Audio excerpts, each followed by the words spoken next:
This morning, I don't have any dead animals. So all of my animals are still alive, but I still got those two calves that look like they are on the verge of death. That one animal that I brought in as a sick animal, she still looks real bad. And then I got another calf, a ear tag number 45, who looks real bad too. I think that they are both on the verge of death, but this morning I don't have any dead animals. I gotta go to work early today and I won't be coming back until late. But when I get back, I will be checking all of my animals again for illness. So my big thing about illness is that, okay, let's say that I'm a person, right? I'm a human being. If I were to say as a human being that all human beings are 100% healthy and don't need any medication, I would be an idiot, right? I would be a complete moron. It would be like, it would either be very naive or I would be a moron. And it's the same thing with cattle. If I look around my herd and I just go, oh, well, everybody's doing okay, right? If I just go, oh, well, everybody's doing just fine. Nobody needs medication. Nobody needs a health checkup. I would be a moron. I mean, it would be so either naive or stupid. It's one or the other. It's not smart. And so, when things get bad like this, I need to check my animals for illness constantly. And my big thing about checking for illness is that the easiest way to check for illness is if there is a 1% possibility that an animal is sick, the best thing to do is to just put them through the chute and take their temperature. If their temperature comes in over a 103.7 and it's nice and cool outside, you know that that animal's got a fever. And I'm not going to give any suggestions on medication. The best thing to do is ask your vet. That's what I did when I give these animals medication. I give them the medication that I do because I asked the vet. The vet said this is what we recommend. We recommend this medication, and then you give them this anti-inflammatory with it. And the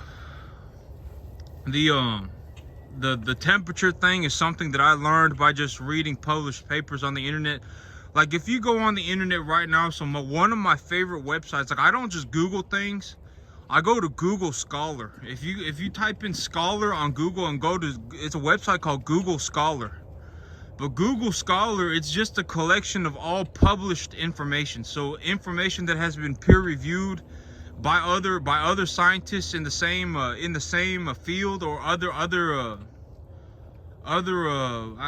know what they call it, PhDs in the field, and it's all been peer reviewed. So I go on Google Scholar and I look up stuff. Like, if I were to look up what is the proper mineral concentration ratios for winter wheat, I would go to Google Scholar and look it up, right? I wouldn't just go on Google. I'd go to Google Scholar. And it's the same thing for like, if I'm going to look up like BRD medication or BRD symptoms or how to check for BRD, I would go on Google Scholar to check for it. And one of the things that I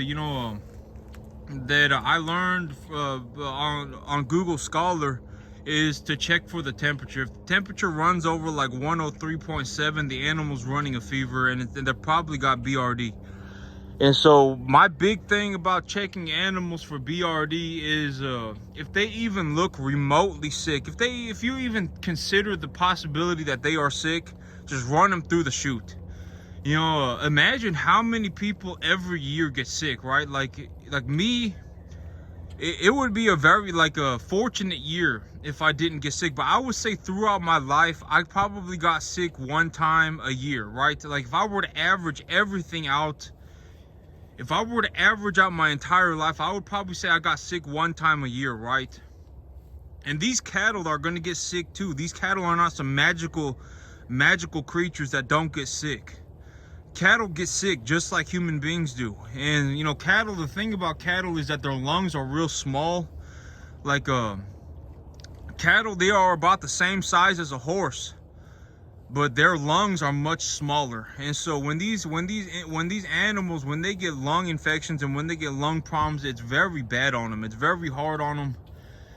And so and the thing about BRD is that the sooner that the animal gets the medication, the more likely the animal is to recover.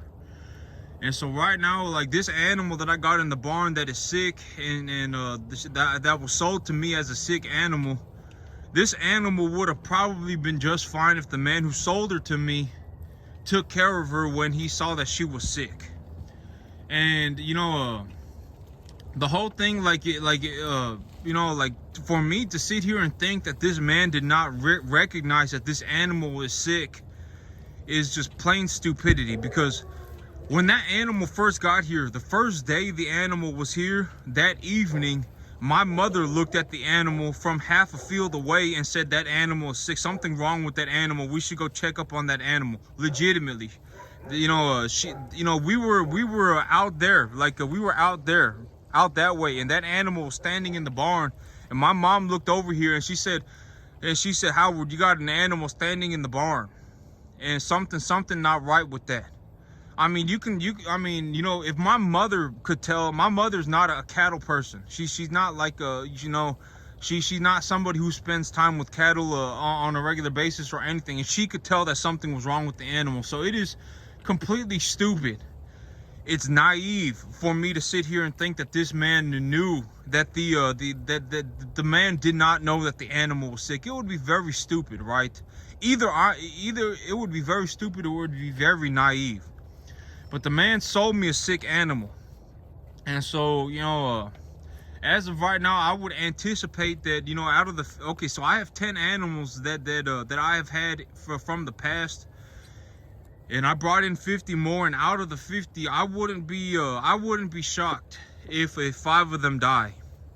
Maybe even 7 of them die. I'll have to see. But I'll have to check all of my animals for illness again tonight. And I'll have to check them very thoroughly, and any animal that looks sick will need to go through the chute and get a shot of medication. But when I bought these animals, so one thing that I will never do again, that I learned my lesson, is that if I ever talk to a person and they got a large amount of animals, and if they ever say we don't use antibiotics, like if I ever heard anybody say I don't use antibiotics on my herd, I would run away as fast as possible. Don't because this man, so when I was talking to this man before I purchased these cattle, I don't really I'm not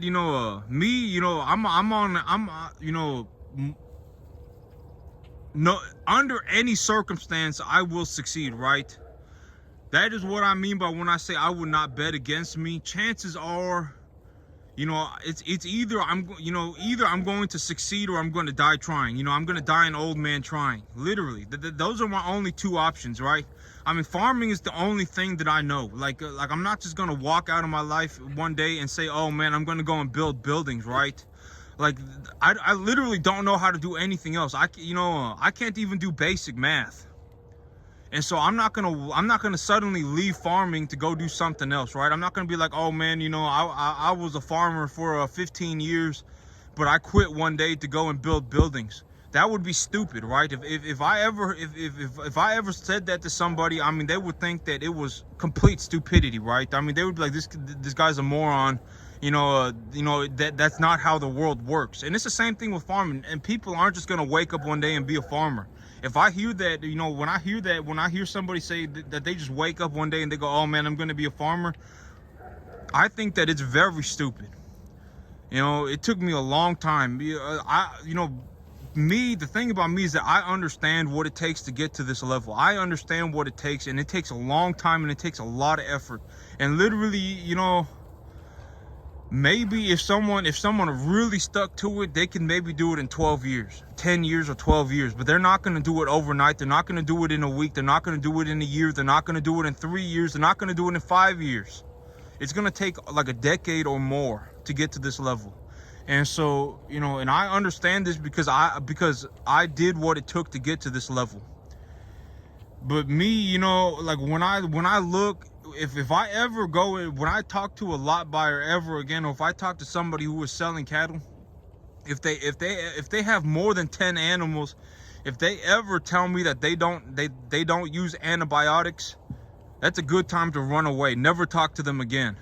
Because these animals, when I bought them, the man that I bought them from, he gave me some holistic nonsense about how his animals were only coughing because they were eating a dry feed. And then when the animals got here, within the first 3 to 4 days, I had 5 animals running a fever. I had one animal with a severe pink eye. It looked like her eyeball was gonna explode. And then within the next few days, I had another 2 animals come down with a fever. These animals, if they get sick, they need antibiotics. And the chances of animals, like me, even throughout my lifetime, I've had antibiotics probably multiple times. And so the idea that the animals just don't need antibiotics is complete stupidity. It's either very naive or it's stupid. It's one or the other. It's not smart. It's not like, oh my God, why don't farmers just not use antibiotics? Oh my God, we can go into La La Land. It's La La Land time, right? Oh my God, we're gonna go into fairy tale adventure land. Why don't farmers just not use antibiotics? Why don't farmers just not use fertilizer? Why don't farmers just not use herbicide? And it's absolutely, if that is how somebody thinks, like if anybody who is watching this thinks like that, you're either naive or you're stupid. You're not smart. Smart is not an option for you. The reason we have antibiotics, the reason we have herbicide, the reason that we have fertilizer is because these things are necessary. If we did not have these things, farming would not happen at the level that it does. We would not have as much food in the world as we do. Not even close. A lot of people would be starving. And so, it is a harsh reality of the world, but it is something. It is a necessary thing. Animals need antibiotics, just like people need antibiotics. If we don't have fertilizer, our plants do not grow. They do not yield at the rate that they do. If we do not have herbicide, the only thing that we have left is that now we got to go and we got to plow up fields, and we got to plow up fields several times a year, and that takes a lot of effort and a lot of time and a lot of machinery. And there are reasons for these things to exist. It's not just like, oh my God, why don't we just stop doing all this stuff and everything's just going to work out okay? And because it's not going to work out okay. If we stop doing all these things, the world, the agriculture of the world will fall apart. But that's it for me today, YouTube. Y'all have a good one.